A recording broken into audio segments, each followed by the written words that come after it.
नमस्कार दोस्तों, स्वागत है एक बार फिर आपके अपने YouTube चैनल जीवा स्टडी पर। मैं वरिष्ठ अध्यापक मुकेश कुमार जंगड़ आपका स्वागत करता हूं।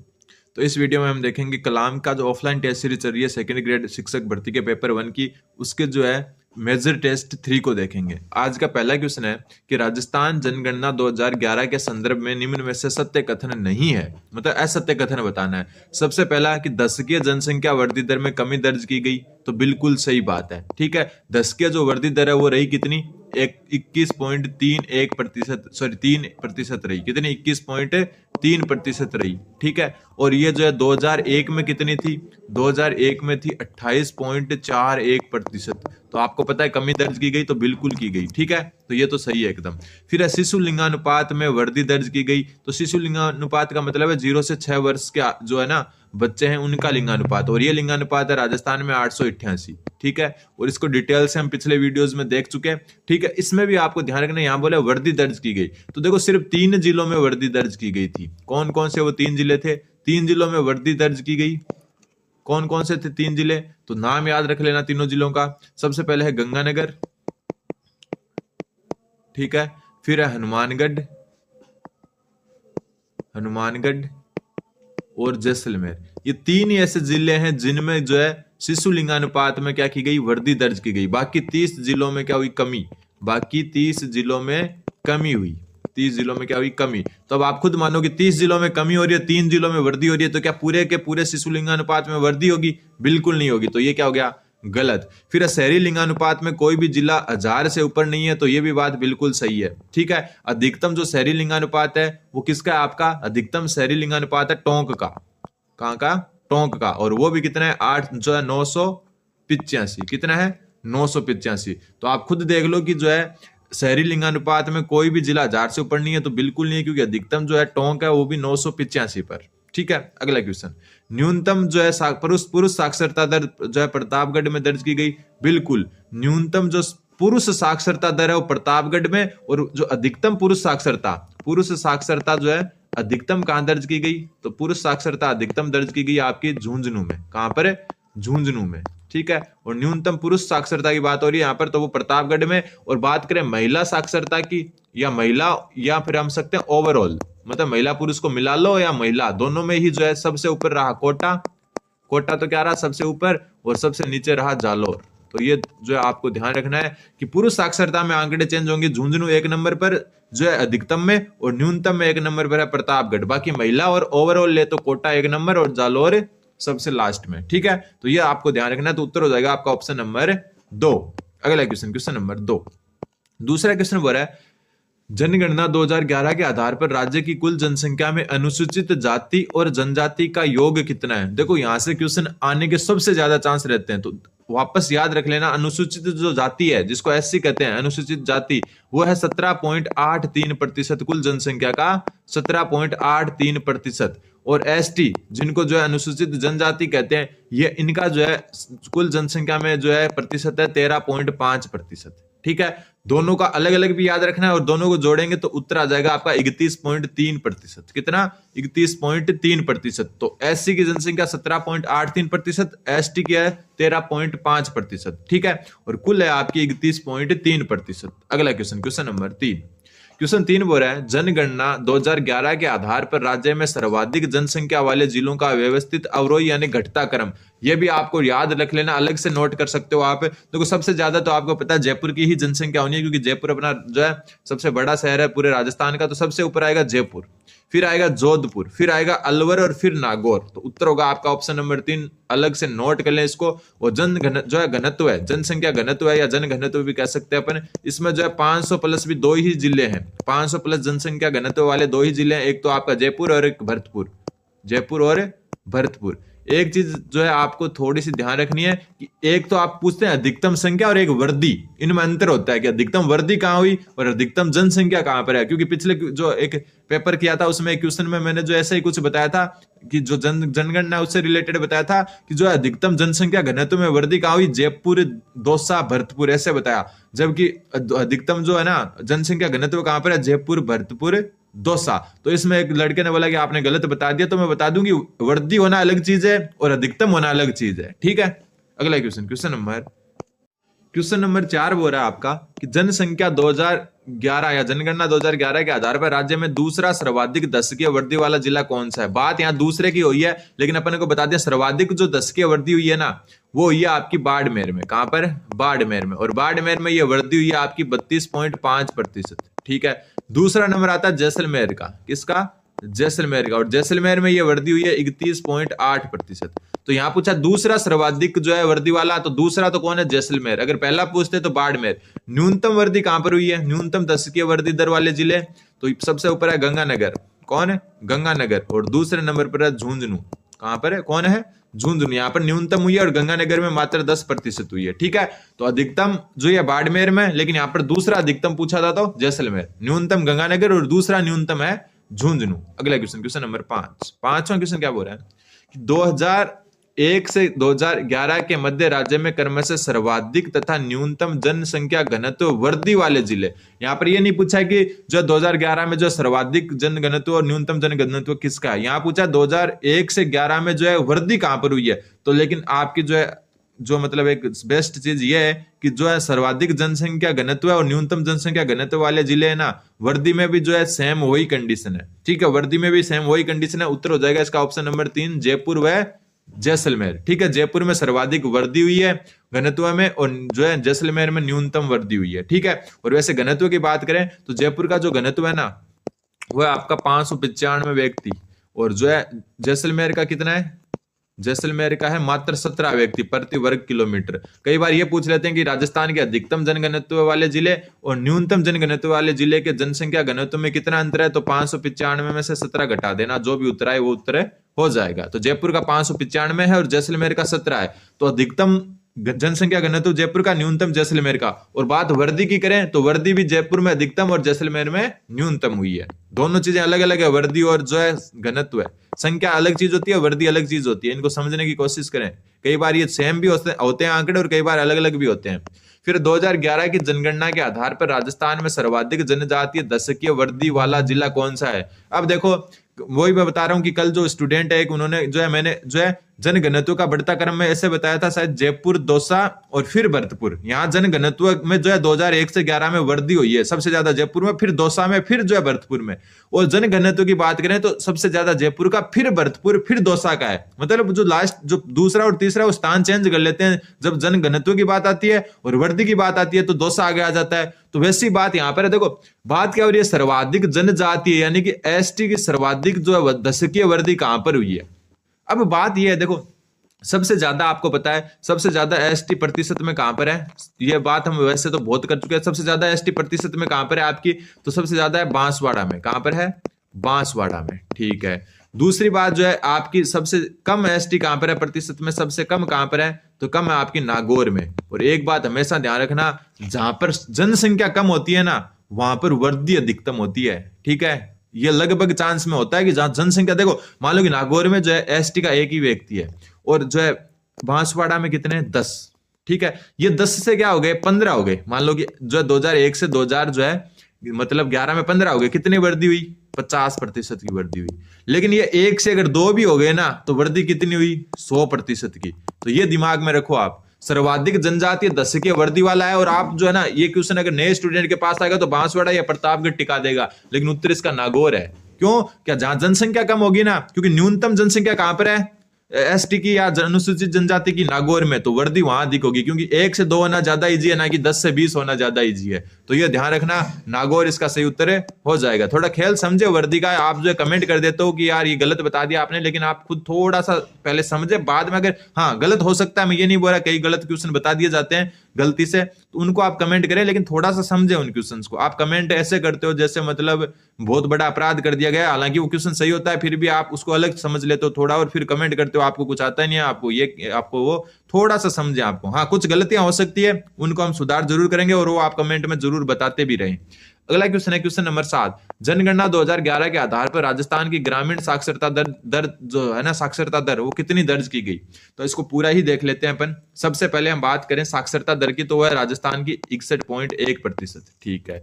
इसमें से पुरुष साक्षरता है ना, आपकी वो है 79.2%। ठीक है। महिला साक्षरता है आपकी वो है आपकी 52.1%, ठीक है। ग्रामीण साक्षरता है वो है आपकी 61.4%, ठीक है। शहरी साक्षरता है आपकी वो है कितनी, 79.7%। अब आप देख लो ग्रामीण साक्षरता जो है कितनी हो जाएगी, 61.4%। उत्तर क्या हो जाएगा, ऑप्शन नंबर 1। ये क्या है, ये आपकी शहरी साक्षरता है। ये क्या है, ये कुल साक्षरता है। ये क्या है, ये महिला साक्षरता है, ठीक है। तो उत्तर क्या हो जाएगा, ऑप्शन नंबर 1।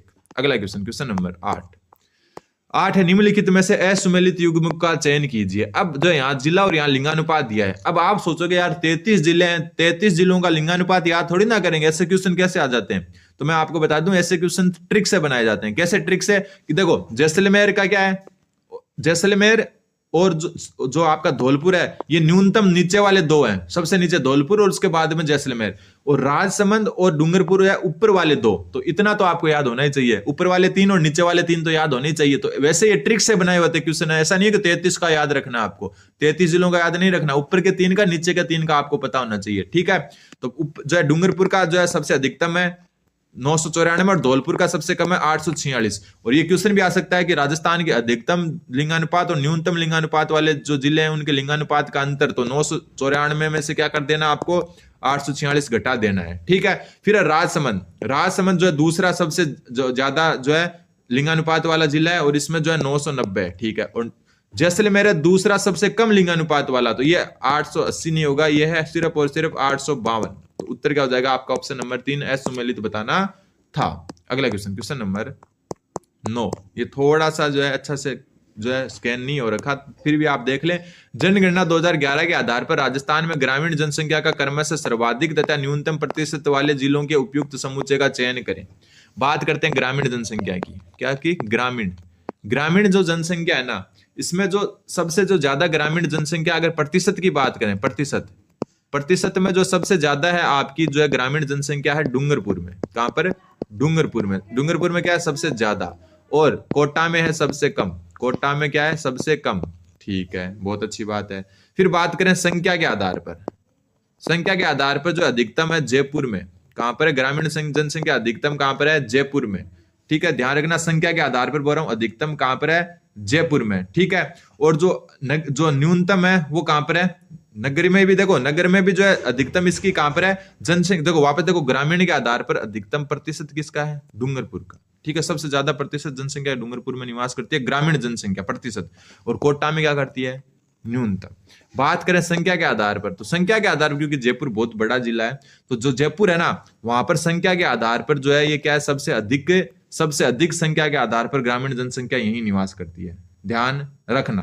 फिर बात करें शहरी की, किसकी, शहरी की बात करें तो प्रतिशत के आधार पर बात करें तो शहरी जनसंख्या का सर्वाधिक प्रतिशत रखता है कोटा। कौन रखता है, कोटा, ठीक है। सर्वाधिक प्रतिशत कौन रखता है, कोटा, ठीक, इसका भी ध्यान रखना। और संख्या की बात करें तो संख्या का जो है सर्वाधिक संख्या कौन रखता है, जयपुर, ये भी ध्यान रखना, ठीक है। जो जयपुर है वो सर्वाधिक शहरी जनसंख्या रखता है और कोटा सर्वाधिक जनसंख्या प्रतिशत रखता है, ये भी अलग चीज होती है, प्रतिशत और संख्या, तो इसका भी आपको ध्यान है होना चाहिए, ठीक है। और हम न्यूनतम की बात करें, जो संख्या जो है न्यूनतम कौन रखता है, जैसलमेर, कौन रखता है, जैसलमेर। ग्रामीण में जो न्यूनतम जनसंख्या कौन रखता है, जैसलमेर। और शहरी में जो है सबसे कम जनसंख्या रखता है प्रतापगढ़। ये 4 नाम आपको याद होने चाहिए, ठीक है। कौन कौन से नाम है वापस देख लो।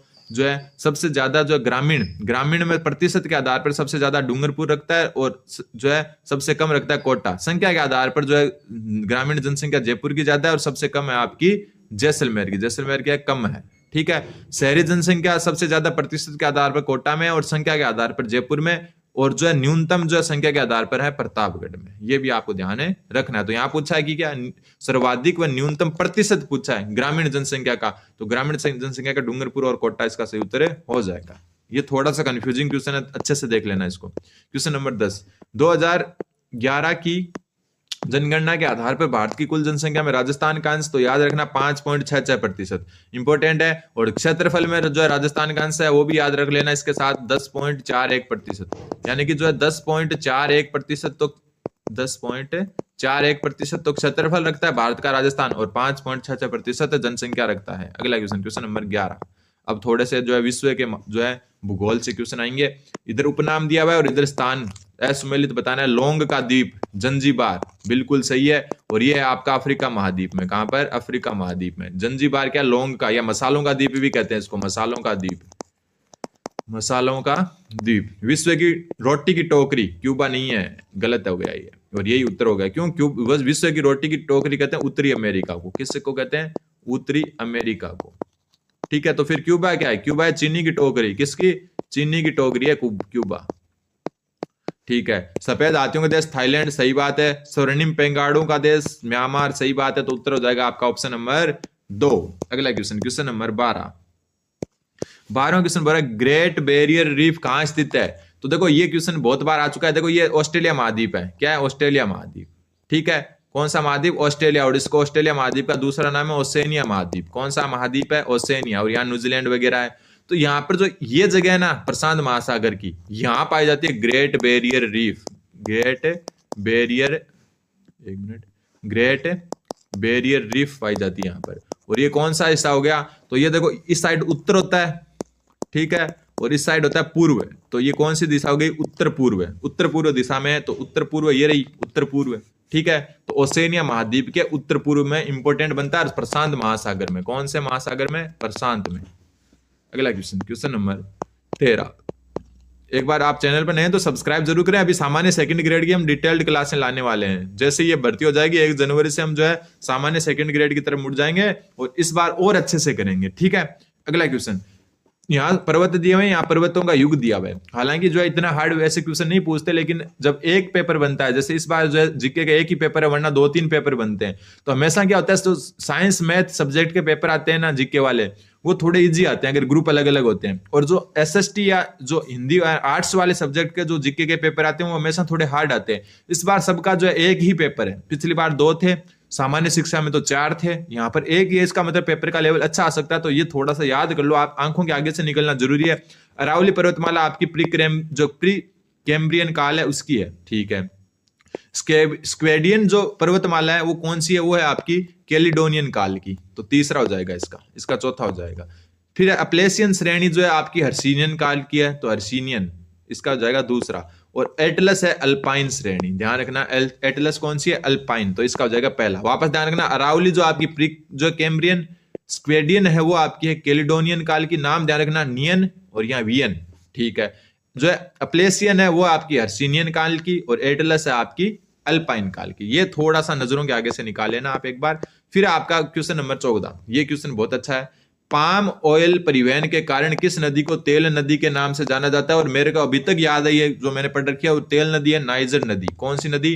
नाइजर नदी। नाइजर नदी को क्या कहते हैं? तेल नदी कहते हैं। ठीक है, और अब कई बार ये पूछ लेते हैं नाइजर नदी को तेल नदी क्यों कहते हैं? तो पाम ऑयल परिवहन के कारण। ठीक है, और ये नाइजेरिया में, नाम से पता चल रहा है। अफ्रीका महाद्वीप में कांगो नदी। कांगो नदी कौन सी है? कांगो नदी भूमध्य रेखा को 2 बार काटती है, भूमध्य रेखा को 2 बार काटती है, भूमध्य रेखा को 2 बार काटती है। और अपनी माही नदी, कौन सी नदी? माही है, राजस्थान वाली, 2 बार कर्क रेखा को काटती है। 2 बार किस रेखा को?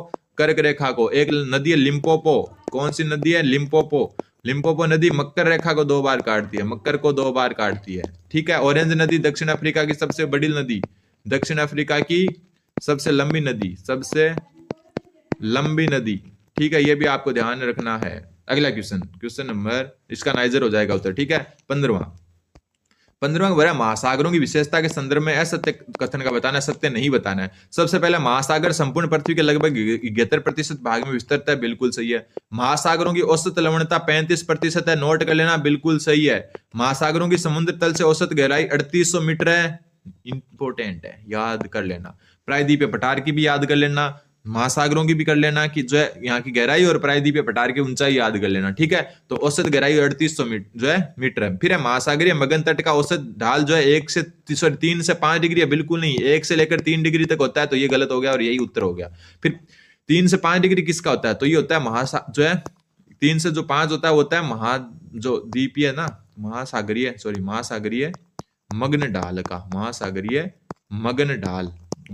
मगन ढाल का जो होता है ना, वो है आपका कितना, वो है आपका 3 से 5 डिग्री, और जो मगन तट है इनका है 1 डिग्री से 3 डिग्री। तो उत्तर हो जाएगा ऑप्शन नंबर 4। अगला क्वेश्चन, क्वेश्चन नंबर, ये भी देखो यहाँ याद कर लेना ये, ठीक है ना। वापस बता देता हूँ, ये जो है ना, ये मगन ढाल का है, किसका? एक मिनट सही से लिख देता हूँ। मगन ढाल का जो है 3 डिग्री से 5 डिग्री है, और मगन तट का होता है 1 डिग्री से 3 डिग्री। अगर यहाँ से क्वेश्चन आ गया ना तो मैं यहाँ से स्क्रीनशॉट टिकाने वाला हूँ कि ये क्वेश्चन आया था और आपने पढ़ा नहीं, ठीक है।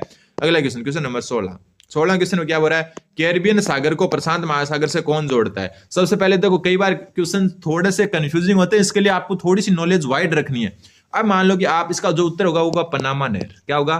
पनामा नहर, ठीक है। लेकिन अगर आप पढ़ रहे हो और वहां पर यह लिखा हुआ है कि पनामा नहर क्या करती है, अटलांटिक महासागर, कौन सा महासागर, अटलांटिक महासागर को जो है प्रशांत महासागर से जोड़ती है। किसको? अटलांटिक महासागर को प्रशांत महासागर से पनामा नहर जोड़ती है। और आपके सामने ये क्वेश्चन आ जाए तो आप बोलोगे यार ये तो पढ़ा ही नहीं है, लेकिन ये पढ़ा है। लेकिन यही तो ये चीज है, क्योंकि जो कैरिबियन सागर है वो अटलांटिक सागर का ही भाग है।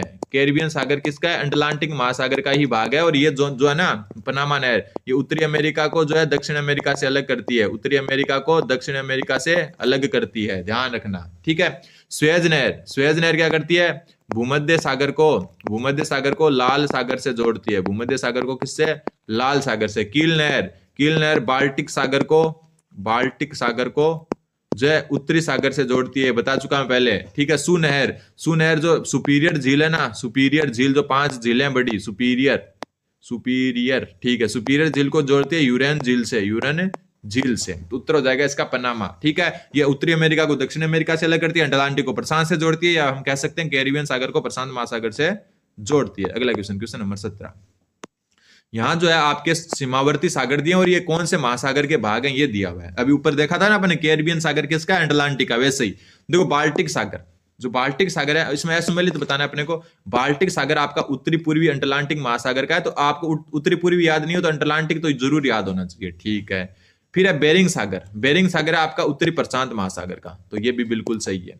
फिर कारा सागर है आपका आर्कटिक सागर का, बिल्कुल सही है। आर्कटिक सागर जो है ऊपर पाया जाता है, ठीक है, उत्तरी सागर भी कहते हैं इसको। फिर तस्मान सागर, और तस्मान के बारे में मैं जो है अपना पहले के जो क्लासेज है उनमें चर्चा कर चुके हैं। तस्मान जो है ऑस्ट्रेलिया के जो है दक्षिण पूर्व में है, और ऑस्ट्रेलिया के दक्षिण पूर्व में हिंद महासागर ना होकर कौन सा है? प्रशांत महासागर। तो ये है प्रशांत महासागर, तो किसका पार्ट है? प्रशांत महासागर का, तो ध्यान रखना। और प्रशांत महासागर की भी बात करें तो कौन से प्रशांत महासागर का? तो दक्षिण पश्चिमी प्रशांत महासागर का। और ऑस्ट्रेलिया के दक्षिण पूर्व में है, लेकिन प्रशांत महासागर के दक्षिण पश्चिम में। तो उत्तर क्या हो जाएगा आपका? ऑप्शन नंबर कौन सा हो जाएगा? ऑप्शन नंबर जो है 4, ठीक है, दक्षिण पश्चिम में प्रशांत महासागर में। अगला क्वेश्चन, क्वेश्चन नंबर 18। ग्रीनविच रेखा और भूमध्य रेखा एक दूसरे को किस महासागर में काटती है? देखो ये पृथ्वी है, तो ये होती है आपकी भूमध्य रेखा, या इसको विषुवत रेखा भी कहते हैं, होती है 0 डिग्री अक्षांश। कौन सा होता है? 0 डिग्री अक्षांश, ठीक है। और ये होती है आपकी ग्रीनविच रेखा, 0 डिग्री देशांतर। 0 डिग्री देशांतर को कहते हैं ग्रीनविच रेखा। तो ये दोनों काटती कहां पर है? तो ये अटलांटिक महासागर में काटती है। और कई बार ऑप्शन में आ जाता है अंध महासागर। कौन सा महासागर? अंध महासागर। और अंध महासागर जो अटलांटिक महासागर को ही कहते हैं, ध्यान रखना। तो उत्तर हो जाएगा अटलांटिक महासागर। Question number 19। निम्नलिखित में से महासागरीय धाराओं, जो महासागर में जो धाराएं चलती है उनकी दिशा परिवर्तन हेतु उत्तरदायी कारक पृथ्वी का परिभ्रमण, तो बिल्कुल पृथ्वी घूमती है उससे भी धाराएं प्रभावित होती है, बिल्कुल। पवनों का मौसमी परिवर्तन, तो इससे भी धाराएं प्रभावित होती है, हवा के जो है साथ साथ चलती है धाराएं। तट की दिशा व आकार, जो तट है उसकी दिशा कैसी है, उसका आकार कैसा है, उसके हिसाब से भी जो है धाराएं परिवर्तित होती है, बिल्कुल। महासागरीय तली की स्थलाकृतियां, जो महासागर है उसके नीचे तली में क्या उबड़ खाबड़ है, समतल है, वो भी डिपेंड करता है, बिल्कुल। तो सभी इसका सही उत्तर हो जाएगा। तो उत्तर हो जाएगा ऑप्शन नंबर 4। अगला क्वेश्चन, क्वेश्चन नंबर 20। विश्व का सबसे ऊंचा ज्वार कहां देखा जाता है? तो उत्तर होगा फंडी की खाड़ी में। और फंडी की खाड़ी आपकी कनाडा में, कहां पर? कनाडा में। और सागर का बात करें तो यह अटलांटिक महासागर में। कौन से महासागर में? अटलांटिक महासागर में। तो नाम याद रखना, विश्व का सबसे ऊंचा ज्वार। ज्वार आते हैं ना, पूर्णिमा को आता है सॉरी, जो मतलब समुद्र की लहरें ऊपर उठती है ना, उसको कहते हैं ज्वार। तो ये जो है फंडी की खाड़ी है, उसमें विश्व का सबसे ऊंचा ज्वार देखा जाता है, और ये कनाडा के जो है और अटलांटिक महासागर में। क्वेश्चन नंबर 21 में बोल रहे हैं, स्पेन व फ्रांस में उत्तर की ओर चलने वाली ठंडी हवा क्या कहलाती है? तो सबसे पहले तो देखो, ये सारी की सारी ठंडी हवाएं हैं, ये सारी की सारी क्या है? ये ठंडी हवाएं हैं। ये भी ठंडी है, ये भी ठंडी है, और ये भी ठंडी है, और ये भी ठंडी है, ठीक है, ठंडी ठंडी ठंडी। अब बात करते हैं कि जो ब्लिज़ार्ड हवाएं हैं वो कहाँ से चलती है, तो जो ब्लिज़ार्ड हवाएं हैं वो कनाडा में चलती है, ठीक है, कनाडा से लेकर जो है ऊपर ग्रीनलैंड की तरफ चलती है। मिस्ट्राल पवने, जो मिस्ट्राल पवने आपकी वो जो है कहाँ से कहाँ चलती है, ये स्पेन व फ्रांस में चलती है, स्पेन व फ्रांस से उत्तर की ओर चलती है, ठीक है, और उत्तर यही हो जाएगा आपका, क्योंकि स्पेन व फ्रांस में उत्तर की ओर कौन सी चलती है, मिस्ट्राल। बोरा पवने, बोरा इटली में चलती है, और बोरा मेरे को इसलिए याद है कि उस टाइम ऐसे थोड़ा सा चलता था ना, राहुल गांधी जो है अपना बोरा बिंटा बांध लें और इटली चले जाएं, तो बोरा पवने इटली में चलती है, ध्यान रखना, ठीक है। पंपेरो, पंपेरो चलती है आपकी दक्षिण अमेरिका महाद्वीप में, और दक्षिण अमेरिका के अगर विशेष देश की बात करें तो अर्जेंटीना, और अर्जेंटीना में भी विशेष स्थान की बात करें तो पंपास घास के मैदान, कौन सा, पंपास घास के मैदान, तो ये पंपेरो कहाँ चलती है, अर्जेंटीना में पंपास घास के मैदानों में, चारों की चारों ठंडी हवाएं हैं, तो उत्तर हो जाएगा का मिस्ट्राल। अगला क्वेश्चन, क्वेश्चन नंबर 22, निम्न में से गर्म हवा नहीं है, बात बोले गर्म हवा नहीं है, सांताना, सांताना जो है आपकी गर्म हवा है, ये क्या है, गर्म है, ठीक है। कहां से कहां चलती है सांताना को मैं बता देता हूं कि सांताना जो आपकी है ना, ये चलती है यूएसए के कैलिफोर्निया में, यूएसए के कैलिफोर्निया में शुष्क घाटियों में चलती है, कैलिफोर्निया, ठीक है। ब्रिक फील्डर, और ये तो मैंने पिछली बार आपको इतने अच्छे से बताया था, ब्रिक फील्डर, फील्डर यानी फील्डिंग करने वाला, फील्डिंग मतलब क्रिकेट, क्रिकेट में सबसे अच्छी टीम ऑस्ट्रेलिया, तो ये चलती है आपकी ऑस्ट्रेलिया में, ठीक है। हरमटन, हरमटन भी गर्म हवा है, ठीक है, और ये भी गर्म है, ध्यान रखना। हरमटन कहां पर चलती है, हरमटन को कहते हैं डॉक्टर पौने, कौन सी पौने, डॉक्टर पौने, और हरमटन के बारे में इतना ध्यान रखना, चलती कहां पर है, तो ये चलती है सहारा रेगिस्तान में, सहारा रेगिस्तान से जो है पश्चिम, दक्षिण पश्चिम की तरफ चलती है, ठीक है। तो उत्तर क्या हो जाएगा, बुरान पौने, बुरान जो है आपकी क्या है, ठंडी हवा, कौन सी है, ठंडी हवा, और बुरान कहां चलती है, तो ये साइबेरिया और मंगोलिया में, साइबेरिया, और साइबेरिया क्या है, एक मिनट, साइबेरिया किसको कहते हैं पता है, इतनी नॉलेज आपको होनी चाहिए कि साइबेरिया किसको कहते हैं, तो साइबेरिया और मंगोलिया के उत्तर में चलती है, मंगोलिया, और साइबेरिया है रूस का भाग, किसका भाग, रूस का भाग। अगला क्वेश्चन, तो उत्तर हो जाएगा इसका ऑप्शन नंबर 4। फिर एक अश्व अक्षांश कहा जाता है, अश्व अक्षांश जो है वो कहते हैं अपन जो 30 डिग्री से 35 डिग्री, ठीक है, 30 डिग्री से 35 डिग्री जो दक्षिण अक्षांश और उत्तरी अक्षांश दोनों को कहते हैं, ध्यान रखना, इसमें कोई स्पेशल अक्षांश नहीं है, दक्षिण अक्षांश और उत्तरी अक्षांश दोनों को जो है 30 डिग्री से जो 35 डिग्री के बीच का भाग होता है उसको अश्व अक्षांश कहते हैं, और यहाँ पर जो पाई जाती है वो पाई जाती है उपोष्ण उच्च वायु दाब पेटी, तो ये भी पूछ सकते हैं अश्व अक्षांश में कौन सा दाब पाया जाता है, तो उच्च वायु दाब। अगला क्वेश्चन, क्वेश्चन नंबर 24, दक्षिणी गोलार्ध में पछुआ पवनों की दिशा क्या होती है, तो देखो ये बात मैं तीसरी बार बता रहा हूं, वापस बता रहा हूं, चित्र याद रख लेना, ऐसे चित्र होता है, ये 0 डिग्री है, ये 30 डिग्री है, और ये 60 डिग्री है, ठीक है, ये 30 डिग्री दक्षिण अक्षांश है, ये 60 डिग्री दक्षिण है, बस ये याद रख लेना। 0 की तरफ जो है ना ऐसे लाइन खींच देना, बाकी ऐसे खींच देना, फिर ऐसे खींच देना और ऐसे खींच देना, ठीक है। सबसे पहले सारी पवने 0 की तरफ जाएगी तो ये इस तरफ जाएगी और ये इस तरफ जाएगी, ठीक है, और ये इस साइड पूर्व दिशा है तो ये पूर्व से आ रही है, तो ये तो व्यापारिक पवने है। फिर जो है ऊपर वाले में जो 60 की तरफ जाएगी, सब इधर 60 की तरफ जाएगी और इधर भी 60 की तरफ जाएगी। और पूछा दक्षिणी गोलार्ध में, तो ये होती है आपकी पछुआ पवने, कौन सी पवने, पछुआ पवने, पछुआ पवने हमेशा कौन सी 30 डिग्री से लेकर 60 डिग्री के बीच में चलती है, और ऊपर भी ये पछुआ पवने हैं, ठीक है, ऊपर भी चलती है, उत्तर में भी और दक्षिण में भी। ये पछुआ पवने होती है ना, ये क्या आती है, पश्चिम में आती है, नाम देखो क्या, पछुआ पवने, पछुआ पवने तो पश्चिम से आएगी, तो पश्चिम से आएगी तो ये ऑप्शन ही खारिज, और यही बात पश्चिम से बच गई कि पश्चिम से आएगी। अब पश्चिम से आएगी तो देखो बात हो रही है दक्षिणी गोलार्ध की, तो दक्षिण गोलार्ध रहा ये, दक्षिण गोलार्ध में देखो ये पवने किस साइड से चल रही है, उत्तर, और इधर पश्चिम से आ रही है, उत्तर पश्चिम से आ रही है और दक्षिण पूर्व की तरफ जा रही है, तो उत्तर हो जाएगा ऑप्शन नंबर 4। ये चित्र अगर याद है तो याद करने की जरूरत नहीं है। और आज का लास्ट क्वेश्चन जो है सममार्गी जो पवने है वो क्या कहलाती है, तो वो कहलाती है पवन, व्यापारिक पवने, और व्यापारिक पवने चलती है 0 डिग्री से 30 डिग्री मान सकते हो आप, ठीक है, 0 डिग्री से 30 डिग्री, वैसे 30 से 5 भी मान सकते हो, तो ये चलती है 0 डिग्री से 30 डिग्री के बीच में व्यापारिक पवने। तो आज की क्लास में इतना ही, बने रहें जीवा स्टडी के साथ, धन्यवाद, बने रहें जीवा स्टडी के साथ, सब्सक्राइब जरूर करें।